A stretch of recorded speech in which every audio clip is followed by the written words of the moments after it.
लफ्ज़ क्या है बेटा? ये मोल। अब क्या करोगे?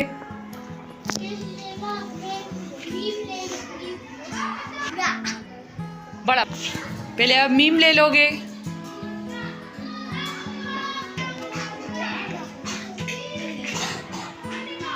जी,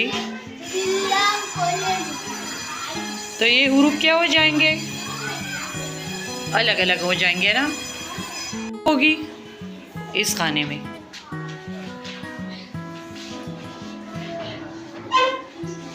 और फिर लाल रंग से क्या लिखा हुआ है मनहा? वो आप दूसरे खाने में लिखोगी। सही है।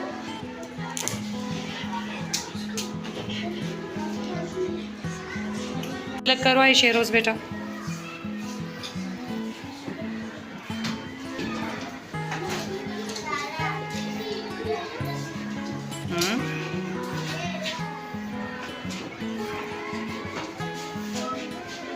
गुड।